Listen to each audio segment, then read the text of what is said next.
Hey you guys, it's Britt. Tonight we're here to talk about the Dougherty Dozen. Specifically, I want to talk about the comments over on TikTok that are inappropriate without a doubt, but I want to talk about this because a lot of times it's a question of, is Alicia aware? Like, does she know about this? And she absolutely is. But I wanted to talk about it. So if you're interested, please keep watching.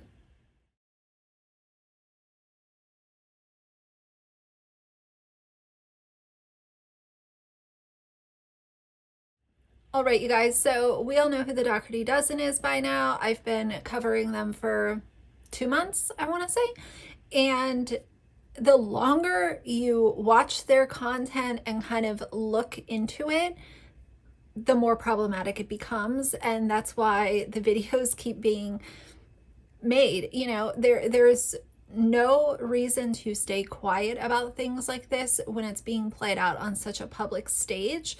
And when it comes to Alicia, I've heard from a few people that are fans of hers saying, oh, well, she's just ignorant. She's doesn't know. She's uneducated about social media. She's, just oblivious to the toxicity that's going on.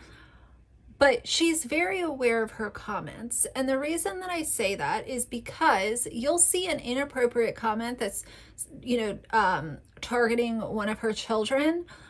And I don't necessarily mean inappropriate as in a negative thing, but it could be something that is sexualized, directed at one of her children. And she'll be liking comments above and below that. So if you have this moderator, Auntie Lauren, who, as a reminder, in my opinion, she's a complete weirdo. Why are these comments still coming through? And Alicia liking some of them or liking ones above and below?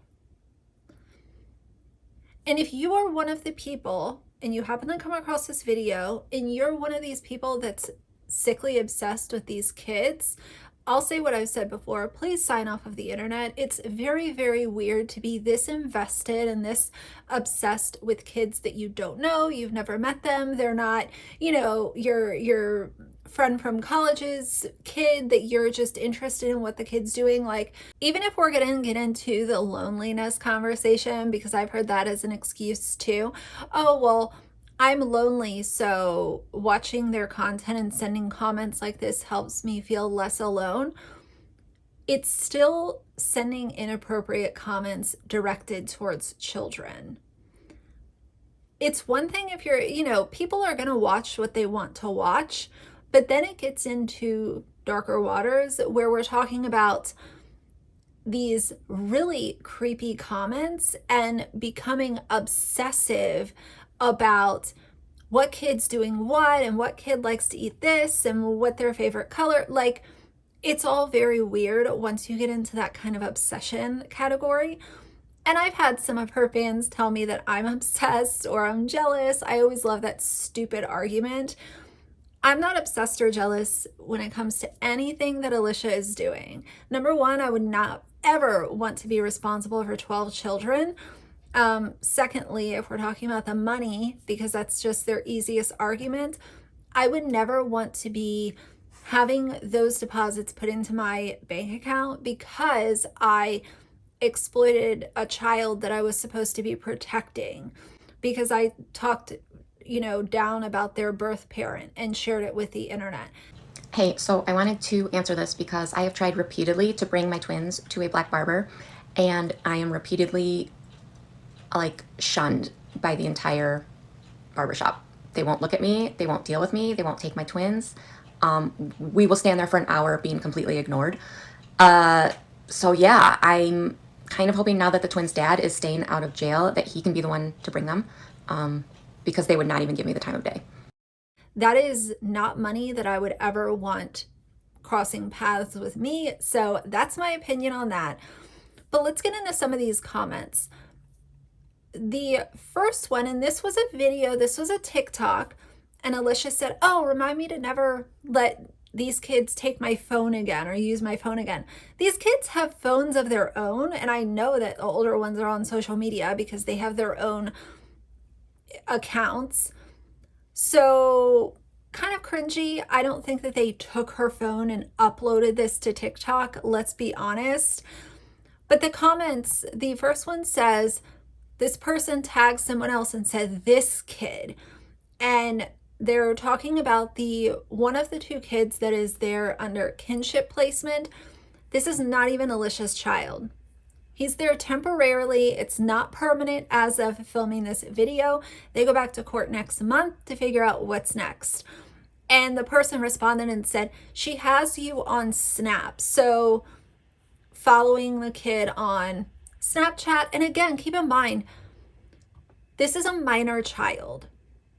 And someone else said, I booked to get engaged to him. I'm Italian and I have the same color as his eyes, so we are compatible. That's so weird.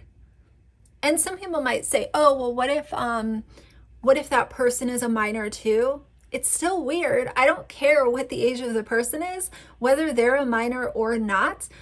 It is weird to have these comments left about a child that you don't know. Someone else said, tell my plumber to come lay pipe. And the reason that they said that is because one of the kids in this video recently said that he wanted to become a plumber. He was then made fun of it because it was shared on the internet and people suck online.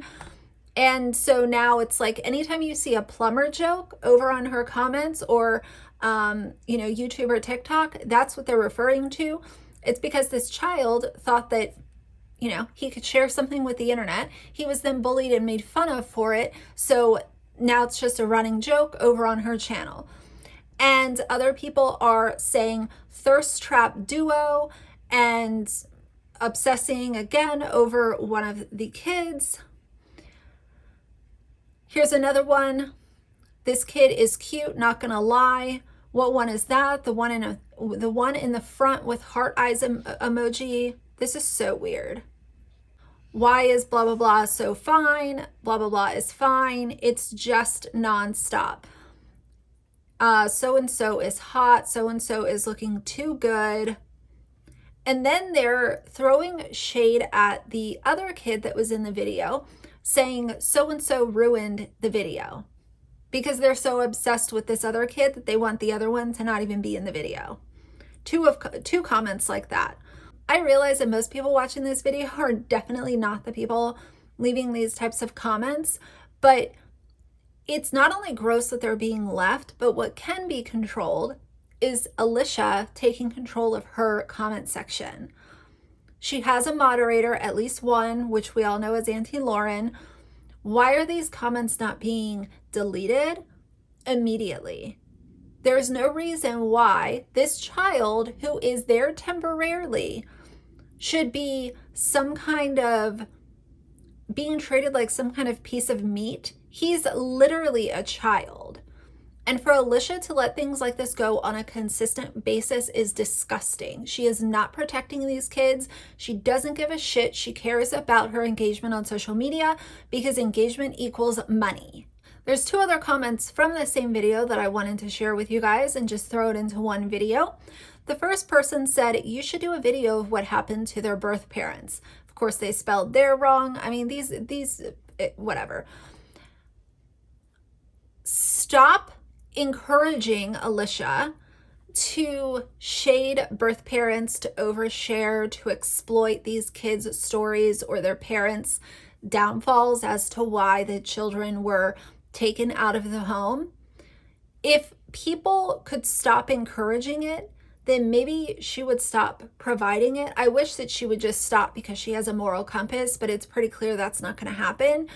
So by people constantly asking for this, it's also, it takes two to tango. And if the questions would stop being asked, then maybe at some point in time, she could stop oversharing, even though that's wishful thinking. I do realize that. And then someone said, can you do a room tour, please? Again, let's stop sharing where children are sleeping at night. And the reason that I get really hung up on this when it comes to Alicia is, as I said, these kids came to her because they weren't safe in their own homes for one reason or another. So I feel like not only with bio kids, but especially with adopted or fostered or kinship or whatever the situation is, it's really important for these kids to have a safe home. And that's why I get so pissed off when she laughs about her address being out there, people knowing where they live, people stopping by with, to tell her how wonderful she is. That's why I get so upset about it, because you were given a task to protect children, and instead of giving them that protection, you're laughing things off, you're filming in front of your house, you're telling people where you do grocery shopping. It's all too much. There was also part of a vlog that I watched yesterday where she shared with a man in the laundromat where the horseback riding camp was. She literally said it was right down the street from the laundromat that they were at. Oh, no. Football camp and horseback riding camps and yeah, all of the camps. You didn't just drop them off at the corner and say see you guys later? They are here, they're everywhere. Gotcha. Actually, the horseback riding camp is right over here, so this works out. Okay. Yeah. All right. That man, he might have been a very nice person and not, been up to anything sketchy, but let's just say that he had seen them on YouTube and he was trying to just act cordial, but now he knows that, okay, she's over here at the laundromat, her kids are at this horseback riding camp that's somewhere in the very close vicinity of where we are right now. Kids are there unsupervised. Who's to say what people have on their minds? The amount of sheer disregard is what I constantly go back to with her. I do believe that there are some people that once in a while, they're just oblivious because they don't know about it, they didn't see it, they forgot to, do things or whatever. I believe that that can happen once in a while. But with her, it's so deliberate and it's so repetitive, it's almost predictable at this point that some other piece of information is going to be overshared because she's been on such a cycle of oversharing. So to close this video out, I want to close with these thoughts. Someone asked in one of the last videos that I did, they said, well, what were to happen if she took her kids offline? You would still be making videos. You would still be upset. I wouldn't be. If she took all of her kids offline and gave them the privacy and security that they all deserve, I would not be making videos. But she continues to overshare and post them and exploit so that she can, support her toxic shopping habits. So that's why I continue to make videos. If she would do better, then there would be nothing to talk about. She is literally the channel that keeps giving. So those are going to be my thoughts for now. I'm sure that there will be more to come, but for now, if you liked the video, please leave a like and a comment. And if you'd like to see more from me in the future, please subscribe. I'll see you guys soon. Bye.